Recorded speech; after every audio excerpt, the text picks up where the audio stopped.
శ్రీకృష్ణాయ పరమాత్మనే నమః. భగవద్గీతలో చివరికి వస్తున్నాం, ద్వితీయ అధ్యాయంలో. దీంట్లో అర్జునుడికి చాలా ముఖ్యమైన విషయాలు చెప్తున్నాడండి. ఓ అర్జున, నువ్వు ఇంద్రియాణి ఇంద్రియార్థేభ్య తస్య ప్రజ్ఞ ప్రతిష్ఠిత.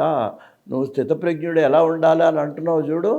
నీ ఇంద్రియాలని బాహ్య స్థితి నుంచి అంతర్ముఖం చేసినట్లయితే అప్పుడు నువ్వు స్థితప్రజ్ఞుడివి అవుతావు అని చెప్పి ఆయన ఒక ముఖ్యమైన విషయం చెప్తున్నాడు. 69వ శ్లోకం ఇది, చాలామంది ప్రసిద్ధమైంది.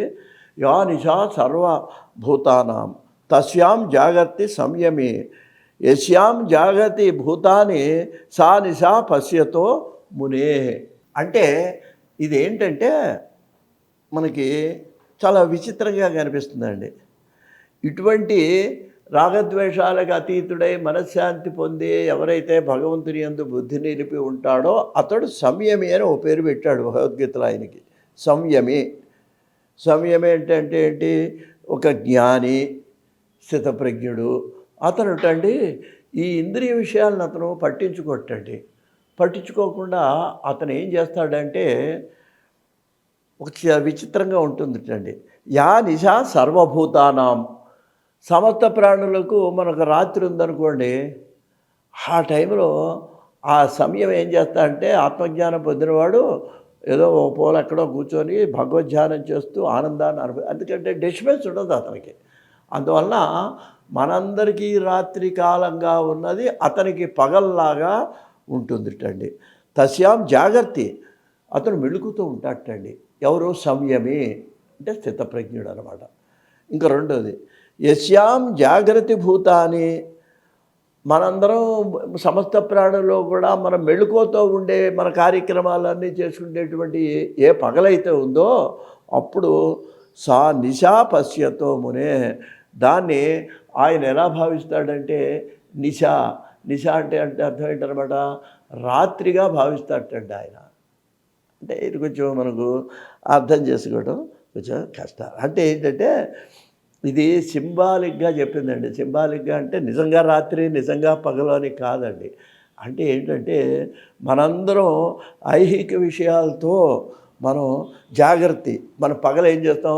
ఉద్యోగాలు, వ్యవహారాలు, భార్యాభర్తలు, మాట్లాడుకోవటాలు, ఇవన్నీ అనవసరమైన విషయాలతో లంపటంతో మనం ఎప్పుడైతే ఉంటామో అది అతనికి దేంతో సమానం అంటే రాత్రితో సమానం అంట. రాత్రి ఏం చేస్తాం? మనం నిద్రపోతాం. అలాగే ఇవన్నీ పట్టించుకోకుండా అతను భగవద్ధ్యానం చూస్తూ పక్కన కూర్చుంటాడు. అంటే మనకు పగలుగా ఉండి ఐహిక విషయాలందు ఆసక్తి కలిగినటువంటి సమయము ఒక జ్ఞానికి అది ఎటువంటిది అంటే ఒక రాత్రితో సమానము. యస్యాన్ జాగత్య భూతాని సా నిశా, అది రాత్రిగా అతను భావిస్తాడు అంటే అర్థం ఏంటనమాట? ప్రాపంచిక విషయాల కోసం అతను పాకులాడాడు. ఏదో వచ్చింత అన్నం పెడితే తింటాడు. మా భీమవరంలో నుండి నేను ఉన్నప్పుడు ఒకసారి ఒక డాక్టర్ గారండి, భార్యాభర్తలు, పిల్లలు అందరూ డాక్టర్లే. ఆయనకి ఎలా కలిగిందో వైద్యం చేస్తుండగా వైరాగ్యం వచ్చేసింది. ఇటువంటి భగవద్గీత చదువుతూ తలుపులు వేసుకొని ఇంకా అన్నీ ఆ వైద్యవృత్తి మానేశాడండి.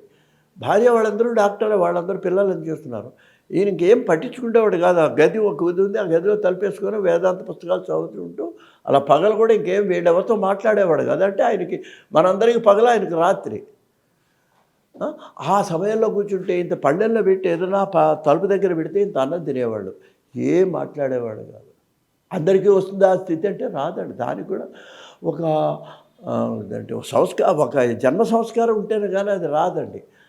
అలాగా ఇది ఏంటంటే ఇటువంటి భగవద్గీతలో చెప్పిన శ్లోకాలు అందరికీ వచ్చింది. అది రావడానికి మనం ప్రయత్నం చేయాలి, కొంత కాకపోతే కొంతనా ప్రయత్నం చేయాలి.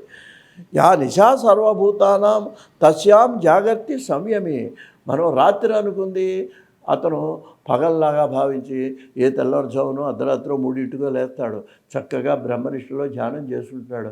ఎందుకని అప్పుడు మనందరం హాయిగా గాఢ నిద్రలో ఉంటాం. 6-7 అయితే కానీ లేవం కదా. అప్పుడు ఆయన 4 లేచి ధ్యానంలో ఉంటాడు.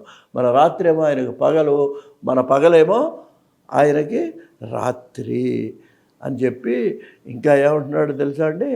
ఈ విధంగా విహాయ కామాన్య సర్వాన్ పుమాంశ్చరతి నిస్పృహ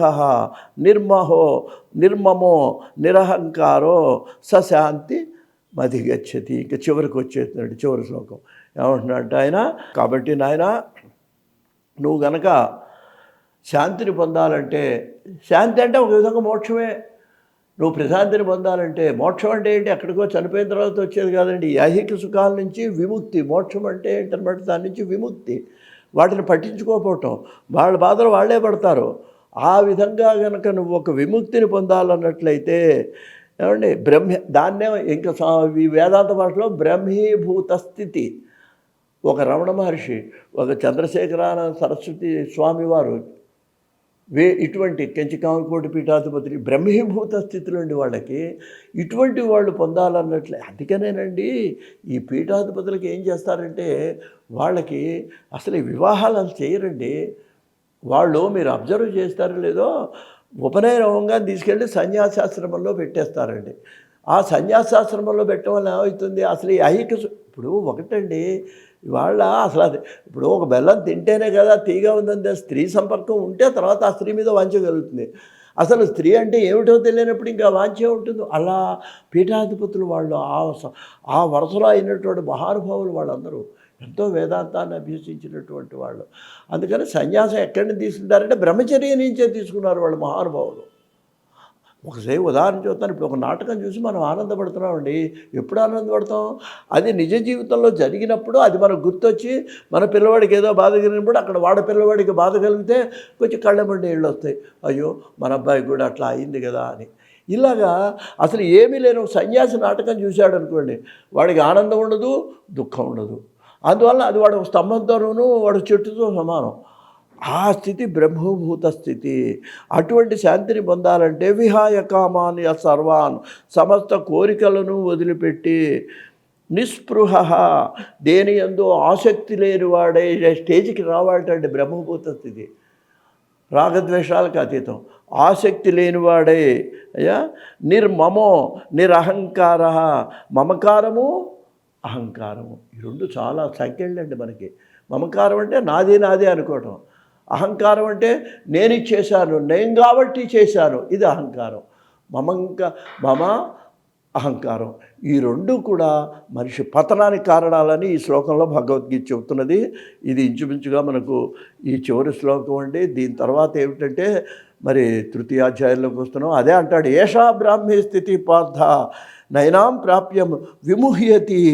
ఈ స్థితికి వచ్చిన వాటండి ఇంకా మళ్ళీ పతనం ఉండదండి. ఆ బ్రాహ్మీభూత స్థితికి వాడు వచ్చినట్లయితే వాడికి ఏముంటుంది, అహంకారం ఉండదు, మమకారం ఉండదు. నిర్మమో నిరహంకారో సశాంతిం అధిగచ్చతి అని చెప్పి ఈ విధంగా చిత్తప్రజ్ఞుడి యొక్క లక్షణాలను చెప్పి భగవద్గీత ద్వితీయాధ్యాయం అయిందండి అయ్యా. ఇది ఓం తత్సత్. భగవద్గీతాసు ఉపనిషత్సు బ్రహ్మ విద్యాయాం యోగశాస్త్రే కృష్ణార్జున సంవాదే సాంఖ్యయోగో నామ ద్వితీయాధ్యాయ. స్వస్తి.